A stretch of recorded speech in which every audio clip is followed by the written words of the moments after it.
வணக்கங்களே, Sri Kuberan TV நேருக்கு லக்ஷ்மி அன்பு வணக்கங்கள். இப்போ நம்ம பார்க்க போது வார ராசி பலன் 9ஆம் தேதியிலேருந்து 15ஆம் தேதி வரை எப்படி இருக்க போதுன்னு பார்க்க போகிறோம். ஸோ எப்போதுமே சொல்கிறதாங்க, லக்னத்துக்கு பாருங்கள், ராசிக்கு பார்ப்பதோட லக்னத்துக்கு பார்க்க ரொம்ப பர்ஃபெக்டாக இருக்கும். உதாரணமாக ஒரு மகர லக்னம் ரிச்சிக ராசினா நீங்கள் ரிச்சிக ராசிக்கான பலன்களை பார்க்கறத மகர ராசிக்கான பலன்களை பார்க்க ரொம்ப பர்ஃபெக்டாக இருக்கும். முதல்ல வர்றது பொது பலன்கள், அதுக்கப்புறம் தசாபுக்தி பலன்கள். ஸோ உங்களுக்கு என்ன தசாபுக்தி அந்தரங்கள் வருதோ அதை மிங்கிள் பண்ணி பாருங்கள், ரொம்ப பர்ஃபெக்டாக இருக்கும். வீடியோவில் ஒரு சூப்பரான ஒரு டிப் ஆஃப் த வீக் இருக்குது, மறக்காமல் பாருங்கள். கடகராசி. ஸோ கடகராசிக்கு வந்து எப்படி இருக்குன்னு பார்ப்போம். ஸோ உங்களது ராசியாது சந்திரன் வந்து பார்த்தோம்னா உங்களுக்கு வந்து இப்போ 5ல் இருக்கா. ஸோ குழந்தைகள் விஷயங்கள் வந்து சின்னதாக திங்கள் செவ்வாயில் வந்து ஒரு மன வருத்தங்கள் வர்றதுக்கான இப்போ கொஞ்சம் கவனமாக இருக்கணும். ஏன்னா குழந்தைகள் பேசி இந்த மாதிரி ஆயிடுச்சுன்ற மாதிரியான வருத்தங்கள் வரும். ஸோ கொஞ்சம் பார்த்துக்குங்க. அது 2ஆம் அதிபதி 2ங்கிறது சூரியன், குடும்பம் சம்மந்தமான விஷயங்கள் நல்ல லாபம் நல்ல ஏற்றம் வர்றதுக்கான ரொம்ப சூப்பராக இருக்குங்க. ஸோ அதெல்லாமே ரொம்ப நல்ல விஷயங்கள் தான்.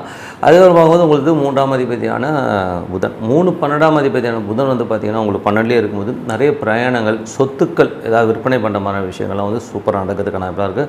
அம்மாவுடைய உடல்நலம் சம்மந்தமான விஷயங்கள் வந்து கொஞ்சம் கவனமாக இருக்கணும். சில நேரங்கள் அம்மா வந்து நம்மகிட்ட வந்து கருத்து பேதங்கள் இல்லையா, கொஞ்சம் வந்து இடவடமாக பேசுகிற இந்த மாதிரி விஷயங்களும் கொஞ்சம் கவனமாக பார்த்துக்கணும். அதே மாதிரி வந்து பார்த்திங்கன்னா உங்களுக்கு 4 மற்றும் 9ஆம் அதிபதி, ஸோ உங்களுக்கு வந்து 4 மற்றும் 10ஆம் அதிபதி செவ்வாய் வந்து பார்த்திங்கன்னா உங்களுக்கு வந்து 2ல் இருக்கும்போது தொழில் ரீதியான விஷயம் நல்ல லாபம் வரதுக்கான ரொம்ப சூப்பராக இருங்க. ஸோ தொழில் ரீதியான ரியல் எஸ்டேட் சம்மந்தமான விஷயங்கள்லாம் நல்ல லாபம் வரும்.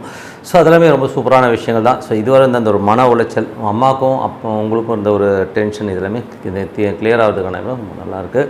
அதுக்கப்புறம் பார்க்கும்போது உங்களுக்கு 5ஆம் அதிபதி செவ்வாய் வந்து உங்களுக்கு வந்து 2ல் இருக்கும்போது குழந்தைகளோட விஷயங்களை நல்ல முன்னேற்றம் வர்றதுக்கான இருக்கும். தொழில் ரீதியான விஷயம் நல்ல ஏற்றம் வர்றதுக்கான ரொம்ப நல்லாயிருக்கு. அதுக்கப்புறம் பார்க்கும்போது உங்களுக்கு 6ஆம் அதிபதியான குரு வந்து 12ல் இருக்கும்போது வேலை விஷயமாக நிறைய அலைச்சல்கள் இருக்கும். கொஞ்சம் வந்து ரொம்ப அலைச்சலாக இருங்க, ஒன்றுமே பண்ண முடியல, கொஞ்சம் வந்து ஸ்ட்ரெஸ்ஸாக இருக்கும் வாழ்க்கை கண்டிப்பாக ஏற்படுத்தும். பட் லாபம் வருமானம் இது அனுபவம் வந்து அடுத்த ஒரு நமக்கு லாபமாக மாறதுக்கான ரொம்ப சிறப்பாக இருக்குது. ஸோ அது நல்ல விஷயங்கள் தான்.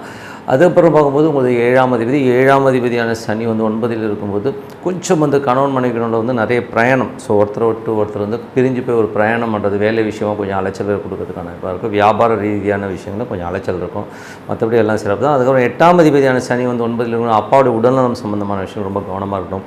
அது மட்டும் இல்லாமல் பிரயாணங்கள்லாம் வந்து கொஞ்சம் சேஃப்டி மெஷர்ஸ் கொஞ்சம் கரெக்டாக பார்த்துங்க. கரெக்டான ஆளுக்கு பக்கத்தில் தான் உட்காரோமா என்னங்கிறத கொஞ்சம் பார்த்துனது ரொம்ப ரொம்ப நல்லது.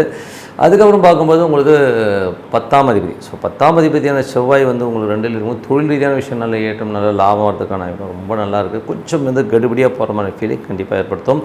அதுக்கப்புறம் பார்க்கும்போது உங்களுக்கு 11ஆம் அதிபதியான சுக்கிரன் வந்து 10ல் இருக்கும்போது தொழிலில் வந்து நல்ல லாபம் கிடைக்குங்க. ஸோ நல்ல லாபம் கிடைக்கும், நல்ல ஏற்றம் வர்றதுக்கான வாய்ப்பு ரொம்ப நல்லா இருக்குது. ஸோ அதிலும் பார்த்திங்கன்னா ரியல் எஸ்டேட் துறையில் இருக்கிறவங்க, வண்டி வாகனம் வாங்கி விற்கிறவங்க வந்து நல்ல லாபம் கிடைக்கிறாங்களும் ரொம்ப சிறப்பாக இருங்க. ஸோ இதுவரை பார்த்தது வந்து பொது பலன்கள். இப்போ பார்க்கும்போது தசாபுத்தி பலன்கள். கடக லக்னமாக இருந்து சூரியன் தசாபுத்தி அந்தரங்கள் நடக்கிறவங்களுக்கு எப்படி இருக்கும். ஸோ கடக லக்னமாக சூரியன் வந்து பார்த்திங்கன்னா சூரியன் 2ஆம் அதிபதியான சூரியன் வந்து உங்களுக்கு 11ல் இருக்கும்போது நல்ல லாபம் நல்ல ஏற்றம் வர்றதுக்கான வாய்ப்பு நிறைய இருக்குது. ஸோ நல்ல ஒரு வளர்ச்சி கிடைக்கிறதுக்கான ரொம்ப நல்லா இருக்குங்க. குடும்பத்துக்கு தேவையான பணம் கண்டிப்பாக கிடைக்கும். கடக லக்னமாக இருந்து சந்திரன் தசாபுத்தி அந்தரங்கள். சந்திரன் வந்து பார்த்திங்கன்னா உங்களுக்கு ராசியாதிபதியாக இருந்து அவர் வந்து இப்போ வந்து 5ல் இருக்கும்போது குழந்தைகளோட வளர்ச்சி நல்லாயிருக்கும். குழந்தைகளுக்காக கொஞ்சம் வருத்தப்படுவீங்க ஒரு திங்கள் செவ்வாய், அதுக்கப்புறம் எல்லாமே மாறி போயிடும். ஸோ அந்த டைமில் மட்டும் கொஞ்சம் கேர்ஃபுல்லாக இருந்தது ரொம்ப ரொம்ப நல்லது. கடக லக்னமாக இருந்து செவ்வாய் தசாபதி. செவ்வாய் வந்து பார்த்திங்கன்னா உங்களுக்கு தொழில் ரீதியான விஷயங்கள் நிறைய ஆப்பர்ச்சுனிட்டிஸ் நல்ல லாபம் வர்றதுக்கான இப்போ நிறைய இருக்குது. அதே நேரத்தில் வந்து பார்த்திங்கன்னா இதில் வந்து குழந்தைகள் விஷயங்களில் வந்து கொஞ்சம் வந்து நமக்கு ஒரு சின்னதாக ஸ்ட்ரெஸ் இருந்ததும் கொஞ்சம் கொஞ்சமாக கிளியர் ஆகிறதுக்கான ரொம்ப நல்லா இருக்குது. ஸோ அதெல்லாமே ரொம்ப நல்ல விஷயங்கள் தான். ஏன்னா வந்து குழந்தைகள் வந்து கொஞ்சம் இதுவரை இருந்தது இல்லை முன்னாடி ரொம்ப வருத்தப்பட்டுருப்பீங்க, அதெல்லாம் கிளியராகி ஃப்ரீயாக இருக்கான ரொம்ப நல்லா இருக்குது. ஸோ அது ஒரு நல்ல விஷயங்கள் தான். ஸோ அதுக்கப்புறம் பார்க்கும்போது கடக ராசிக்காரர்களுக்கு வந்து பார்த்திங்கன்னா உங்களுக்கு வந்து 6ஆம் அதிபதியான குரு வந்து பார்த்திங்கன்னா 12ல் இருக்கும். வேலை விஷயங்கள் கொஞ்சம் வந்து அலைச்சல் இருக்கும். ஏன்னா வந்து கடக லக்னமாக இருந்து உங்களுக்கு வந்து செவ்வாய் தேசாபதினும் குழந்தைகளுக்காக கொஞ்சம் அலைச்சல் பண்ணுற மாதிரி விஷயங்கள் நிறைய ஏற்படுத்தும். கடக லக்னமாக இருந்து உங்களுக்கு வந்து ராகு தேசாபுத்தி அந்தரங்கள் நடக்கிறவங்களுக்கு பார்த்திங்கன்னா ராகு வந்து பார்த்திங்கன்னா உங்களுக்கு வந்து 8ல் இருக்காருங்க. ஸோ 8ல் இருக்கும் ரொம்ப கவனமாக இருக்கணும். ஸோ வெளிநாடு வெளி மாநிலங்களிலும் கொஞ்சம் ஸ்ட்ரெஸ் டென்ஷன் இருக்கிற வாய்ப்புலாம் இருக்கணும், கொஞ்சம் கவனமாக இருக்கணும். கடக லக்னமாக இருந்து குரு திசாபுத்தி அந்த குரு வந்து பார்த்திங்கன்னா உங்களுக்கு வந்து இப்போ இருக்கிறது 12ல் இருக்காருங்க. ஸோ 12ல் இருக்கும்போது குரு வந்து வேலை விஷயங்களில் வந்து கொஞ்சம் வந்து நமக்கு ஸ்ட்ரெஸ்ஸையும் அலைச்சலையும் ஏற்படுத்துறதுக்கான நிறைய இருக்குது. ஆனால் வருமானம் வரும். ஸோ வருமானங்கிறது வேறு, பட் இருந்தாலும் கொஞ்சம் வந்து ஸ்ட்ரெஸ்ஸை கண்டிப்பாக ஏற்படுத்தும். கடக லக்னமாக இருந்து சனி தசாபுத்தியந்திரங்கள். சனி வந்து பார்த்திங்கன்னா உங்களுக்கு வந்து இப்போ வந்து 7 8ஆம் அதிபதி வந்து 9ல் இருக்கும்போது கணவன் மனைவிக்கு நடுவில் வந்து நிறைய பிரயாணங்கள் மூலியமாக சின்ன சின்ன கேப்ஸ் இருக்கிறதுக்கான ரொம்ப கவனமாக பார்த்துக்கணும். ஸோ மற்றபடி வந்து வியாபார ரீதியாக கணவன் மனைவி பிரிஞ்சு இவங்க ஒரு ஊர் அவங்க ஒரு முறை பிரயாணம் நிறைய பண்ணுற மாதிரி விஷயம் இல்லைன்னா கொஞ்சம் வந்து சின்ன சின்ன விஷயங்களுக்கு ஒரு ஸ்ட்ரெஸ் உருவாகி சரியாகிறதுக்கான நிறைய இருக்கும். ஸோ இதுதான் விஷயம். மற்றபடி வந்து கடக லக்னமாக வந்து புதன் தசாபுத்தியந்திரன். புதன் வந்து பார்த்திங்கன்னா உங்களுக்கு வந்து 12ஆம் அதிபதி.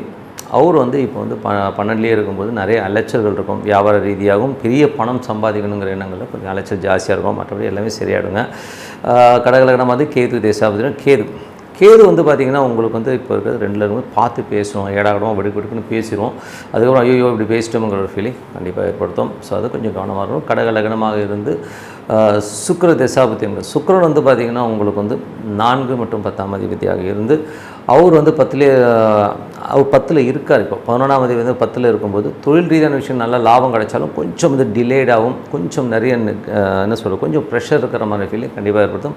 அது ஒரு 4-5 நாளில் சரியாயிடும். ஸோ அதுவும் கிளியர் ஆகிடுங்க. ஸோ மற்றபடி என்னங்க ஒரு நல்ல ஒரு பிரார்த்தனை மனசார இறைவனை பிரார்த்தனை பண்ணும்போது கண்டிப்பாக அடுத்த லெவல் போகிறதுக்கான ரொம்ப சிறப்பாக இருக்கும்.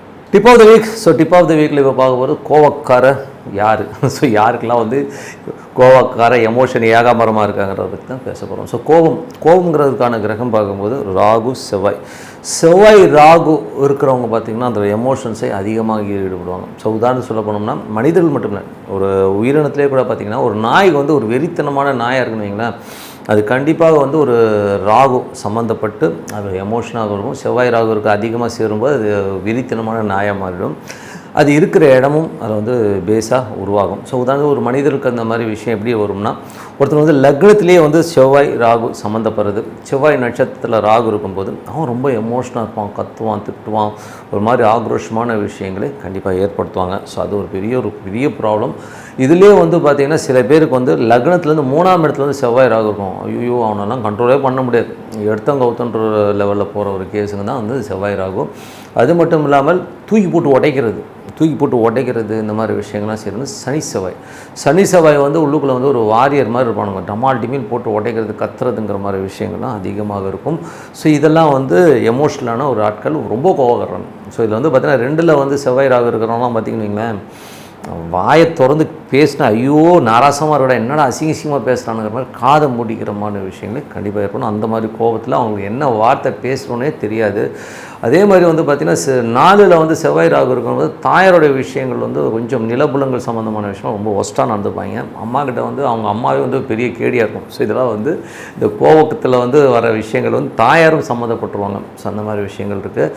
அதுக்கு அடுத்தது வந்து பார்த்திங்கன்னா சனி செவ்வாய் வந்து ரொம்ப எமோஷனல் வாரியருங்க. அவங்க நிம்மதியாகவே இருக்க மாட்டாங்க, தானும் வருத்திக்கிட்டு மற்றவனையும் வருத்துறது தான் வந்து இவங்களோட பெரிய ப்ராப்ளமே. ஸோ அந்த மாதிரி ஆட்கள் ரொம்ப மோசம். அது வந்து பார்த்திங்கன்னா 12லலாம் வந்து இந்த சனி செவ்வாய் ராகுவதுனா நைட்லாம் தூங்க மாட்டான். நான் அவனுக்கு கத்தாம விட மாட்டேன், திட்டிட்டு தான் படுப்பேன்னு சொல்லிட்டு அப்படியே பத்தான்னு ஒரு எமோஷனாகவே இருப்பாங்க.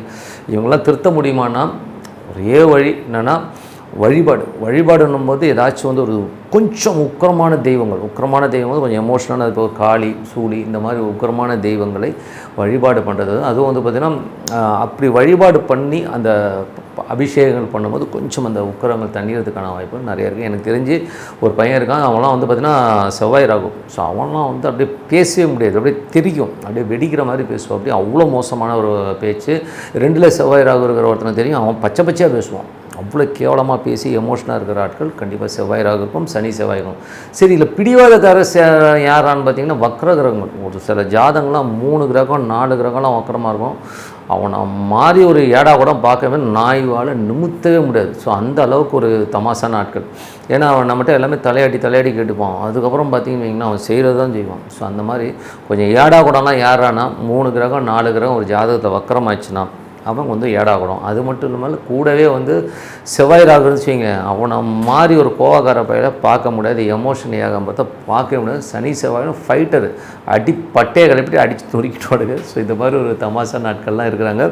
கொஞ்சம் கவனமாக இருக்கணும். ஏன்னா வந்து இதெல்லாம் வந்து ஒரு விஷயங்களில் வந்து இதில் என்னென்னா சனி ராகுவோ சனி செவ்வாயோ சனி ராகு வந்து வேறு மாதிரி ஒரு அதுக்கு வந்து பரிகாரம்னு பார்க்கும்போது கருப்பண்ணசாமி இந்த மாதிரி விஷயங்கள் இது பண்ணும்போது அந்த எமோஷனை கம்மி பண்ணும்.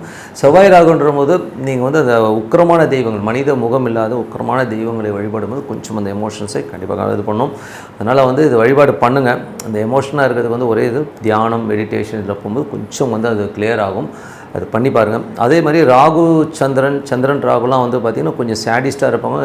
என்ன சொல்கிறது, எமோஷன் ஆகிட்டானுங்கன்னா அப்படியே பட்டன்னு ஆடுதுன்னு சொல்லலாம். அருள்வாக்கு சொல்கிறதே வந்து ராகு சந்திரன் தான் வரும். ஸோ அருள்வாக்கு ஒரு பக்கம்னா இன்னொரு ஓவராக எமோஷன் ஆச்சுன்னா பைத்தியக்கார மாதிரி ஆயிடுவானுங்க.